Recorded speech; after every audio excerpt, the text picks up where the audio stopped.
श्री शिवाय नमस्तुभ्यम दोस्तों। आप सभी लोग जानते हैं कि 26 फरवरी 2025 को है महाशिवरात्रि और इस महाशिवरात्रि पर किया जाने वाला एक गेहूं की बाली वाला उपाय है जो कि पंडित जी ने अपनी शिव महापुराण कथा में बताया हुआ है। और इस उपाय को सभी लोग जरूर करते हैं और इस दिन का इंतजार करते हैं कि कब महाशिवरात्रि आएगी और कब हम लोग गेहूं की बाली वाला उपाय यहाँ पर करेंगे। और आप लोगों में से बहुत सारे लोगों ने ये उपाय पूछा भी है कि भैया ये वाला उपाय समझाओ कि महाशिवरात्रि के दिन ये गेहूं की बाली वाला उपाय कैसे किया जाता है।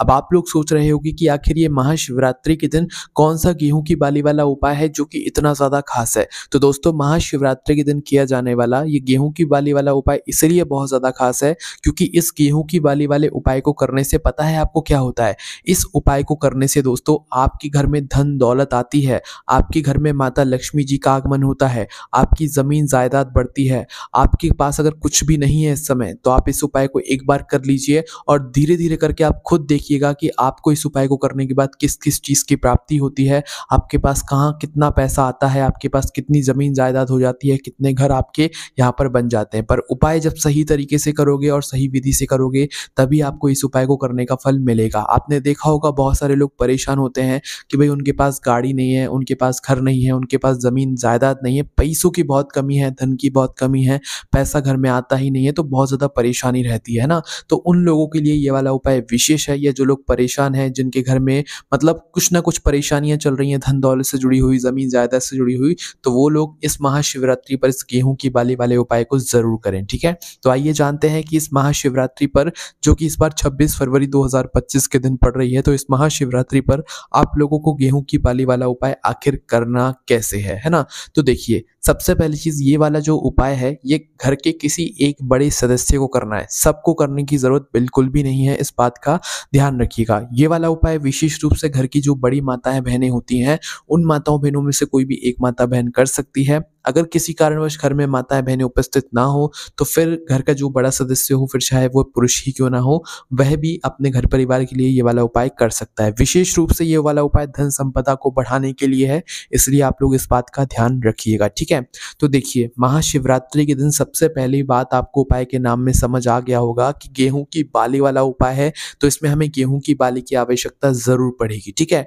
तो देखिए, महाशिवरात्रि के दिन या महाशिवरात्रि के एक दिन पहले आप लोग एक गेहूं की बाली की आप लोग थोड़ी व्यवस्था कर कर रखिएगा। अब देखो, गेहूं की बाली आपको मिलना कोई इतना मुश्किल काम नहीं है ना। अब देखो, वैसे पंडित जी ने इस उपाय में ऐसा नहीं बोला हुआ है कि आपको खुद गेहूं की बाली लेकर आना है, ये जब लाना है जब आपको ना मिले। तो सबसे पहला काम तो आपका यही रहेगा कि अगर आपको शिव जी के मंदिर में, आपके घर के पास में जो शिव जी का मंदिर है, आपको वहीं पर जाकर ये वाला उपाय करना है।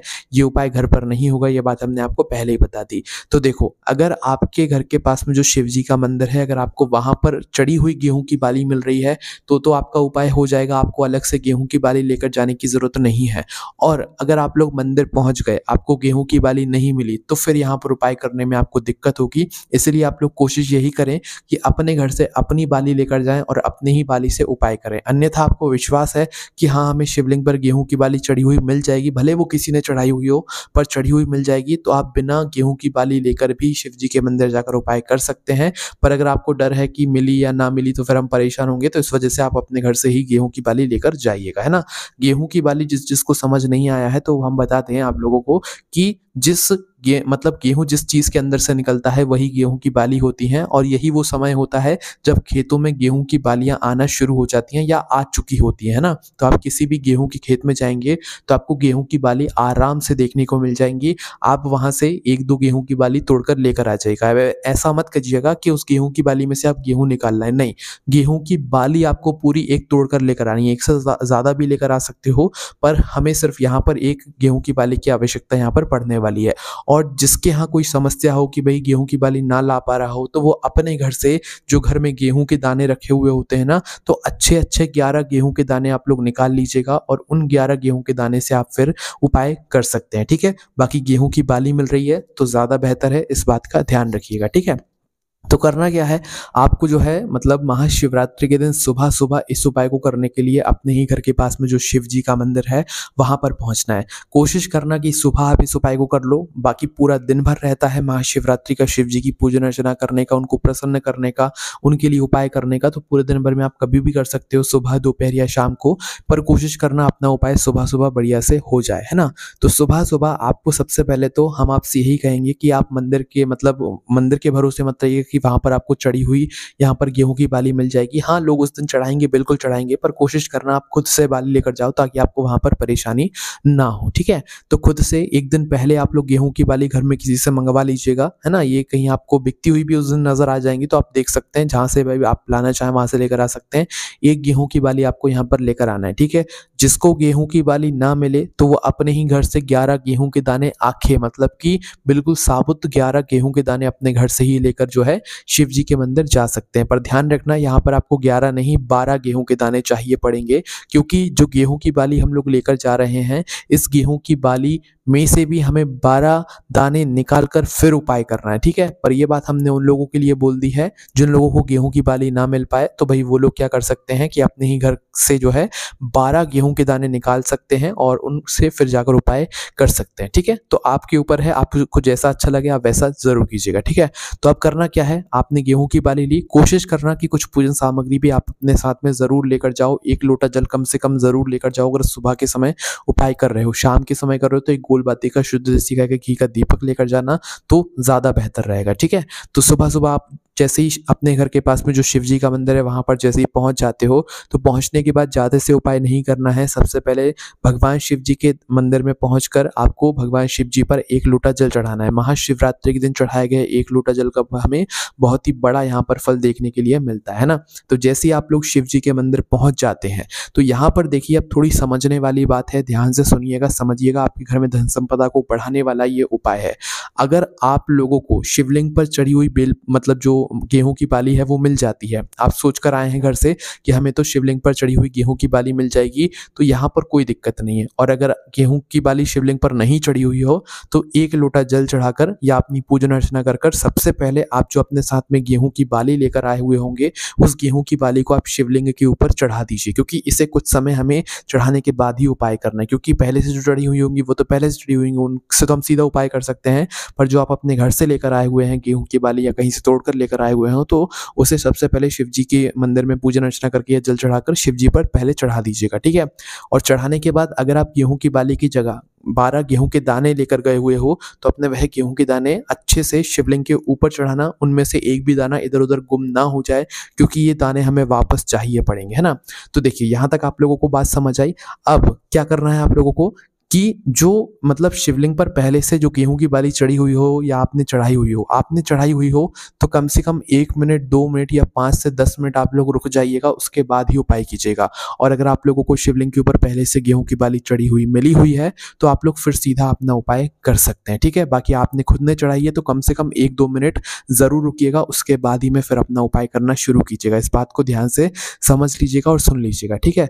तो अब क्या करना है आप लोगों को, शिवलिंग के ऊपर से आपको गेहूँ की बाली उठाना है, चाहे पहले से चढ़ी हुई हो, चाहे आपने चढ़ाई हुई हो, चाहे गेहूँ के 11 मतलब जो 12 दाने हैं वो आपने चढ़ाए हुए हो। तो गेहूँ की बाली का यहाँ पर विशेष महत्व है। हमने गेहूँ के दाने तब करने के लिए बोला हुआ है जब आपने पूरी कोशिश कर ली, आपको गेहूँ की बाली ना मिले, तो फिर आप लोग गेहूँ का प्रयोग जो है इन उपाय में कीजिएगा, ठीक है? अन्यथा आप लोग बाली लेकर आएँगे तो ज़्यादा अच्छा रहेगा।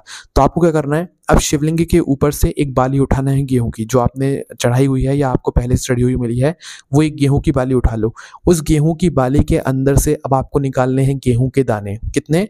12 गेहूँ के दाने यहाँ पर आपको निकालने हैं, क्योंकि साल में कितने महीने होते हैं? 12 महीने होते हैं ना। तो इसलिए हमें इस गेहूँ की बाली में से 12 गेहूँ के दाने निकालना है। तो आप वहीं पर बैठकर आराम से उपाय कीजिएगा, जल्दबाजी की यहाँ पर कोई दिक्कत नहीं है ना। तो उस गेहूँ की बाली में से एक-एक दाना अच्छे से जो है निकाल कर आप अपने सीधे हाथ के तिले में रख लीजिएगा। आपको सिर्फ़ और सिर्फ़ 12 गेहूँ के दाने निकालना है। अगर कोई दाना अच्छा ना निकले तो आप उसे साइड में रखकर दूसरा दाना निकाल लीजिएगा, ठीक है? तो आप लोगों को क्या करना है कि उस गेहूँ की बाली में से अच्छे-अच्छे 12 गेहूँ के दाने निकाल लेना है ना। चाहे आपने चढ़ाई हुई हो, चाहे पहले से चढ़ी हुई मिली हो, आपको उस गेहूँ की बाली को अपने सीधे हाथ की हथेली में उठाकर या हथेली से जो है उठाकर आपको उसके अंदर से 12 गेहूँ के दाने निकाल लेने हैं। 12 गेहूँ के दाने निकालने के बाद अब आपको क्या करना है कि अपने सीधे हाथ की हथेली में इनको रख लेना है। इसके बाद में अगर आपने गेहूँ के दाने चढ़ाए हुए हैं, तो अपने उन पूरे 12 गेहूँ के दानों को शिवलिंग के ऊपर से चढ़ाकर 1-2 मिनट रुक कर उन्हें वापस से आपको उठा लेना है। लेनी आपको कोई एक ही चीज़ है, मुख्य रूप से गेहूँ की बाली लेना है, उसको शिवलिंग पर से उठाकर उसमें से 12 गेहूँ के दाने निकालना है। पर आपको गेहूँ की दाने ना मिले तो फिर आप अपने ही घर से जो है मतलब गेहूँ के दाने जो आपके घर में रखे हुए होते हैं उनको ही लेकर आकर उपाय कर सकते हैं, अन्यथा गेहूँ की बाली से उपाय करना सबसे ज़्यादा सर्वश्रेष्ठ यहाँ पर रहेगा। ठीक है, तो आपने 12 गेहूँ के दाने उठा लिए। ठीक है, अब साल में होते हैं 12 महीने और साल में ये जो 12 महीने हैं इन्हीं का ये उपाय है 12 ये गेहूँ के दाने का। अब ध्यान से समझिए आपको आगे क्या करना है। देखो 12 गेहूँ के दाने में से सबसे मुख्य शिवरात्रि पर आपने इस उपाय को शुरू किया, आपने ये उपाय किया आज के दिन, है ना, और ये वाला उपाय करके आपने शिवलिंग के ऊपर से गेहूँ की बाली में से 12 गेहूँ के दाने निकाल लिए, है ना। अब 12 गेहूँ के दाने निकाल कर सबसे पहला दाना आप लोग निकाल लो इसमें से, है ना। 12 गेहूँ के दाने आपने अलग निकाल लिए। अब 12 में से एक कोई सा भी गेहूँ का दाना उठाओ और इसको महाशिवरात्रि के दिन ही उपाय करते समय ही आप लोगों को ये पहला चावल मतलब जो गेहूं का दाना है इसको आपको माता अशोक सुंदर जी वाला जो स्थान होता है वहां पर चढ़ा देना है, अपनी मनोकामना को करते हुए, धन संपदा को बढ़ाने के लिए, धन दौलत को बढ़ाने के लिए, जमीन जायदाद लेने के लिए, या घर में जो भी धन संपदा से जुड़ी हुई परेशानी है उसको यहाँ पर बोलकर। तो पहला गेहूं का दाना आपको माता अशोक सुंदर जी वाले स्थान पर महाशिवरात्रि के दिन ही जब आप लोग ये वाला उपाय कर रहे होंगे तो उसी समय आपको पहला दाना माता अशोक सुंदर जी वाले स्थान पर चढ़ा देने हैं। अब ये बाकी आपके पास जो 11 गेहूं के दाने बचे हुए हैं, इन 11 गेहूं के दाने को आपको क्या करना है, हर महीने एक मासिक शिवरात्रि आती है, तो हर महीने जो एक मासिक शिवरात्रि आती है उस मासिक शिवरात्रि पर आपको शिव जी के मंदिर जाना है। जिस शिव मंदिर में आपने महाशिवरात्रि के दिन ये वाला उपाय किया हुआ है, तो भाई हर महीने में जो एक मासिक शिवरात्रि पड़ती है उस मासिक शिवरात्रि पर आपको शिव जी के मंदिर जाना है और एक एक गेहूं का दाना आपको चढ़ाते जाना है। हर महीने एक ही दाना चढ़ाना है, इससे ज्यादा नहीं चढ़ाना है। बाकी के दाने आपको संभाल कर रखने हैं, क्योंकि 12 महीने हैं तो 12 दाने एक एक हर महीने में एक एक दाना यहाँ पर चढ़ेगा। महाशिवरात्रि के दिन आपने पहला दाना चढ़ाया उपाय को करने के बाद, फिर दूसरा दाना अगले महीने की मासिक शिवरात्रि पर पड़ेगा, फिर अगले महीने की मासिक शिवरात्रि पर, इसी तरीके से हर महीने जो एक मासिक शिवरात्रि आती है वह मासिक शिवरात्रि पर आप लोगों को एक एक जो गेहूं का दाना है वो आपको माता अशोक सुंदरी वाले स्थान पर जलाधारी के बिल्कुल बीचों बीच में चढ़ाते जाना है।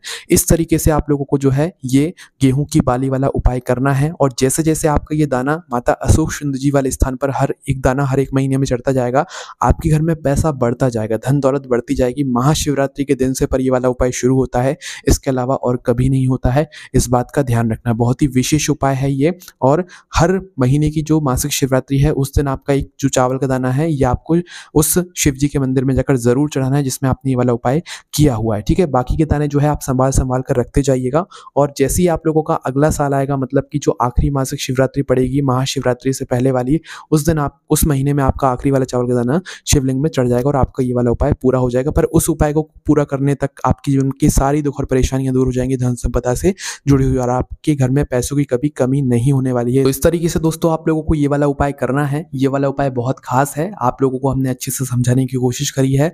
बाकी ये वाला उपाय आपको हमारी वेबसाइट भोलेनाथभक्ति.com पर भी पढ़ने के लिए मिल जाएगा। कोई समस्या आती है आप हमसे कमेंट करके पूछ सकते हैं। ओम नमः शिवाय, जय भोले बाबा, श्री शिवाय, नमस्तुभ्यम।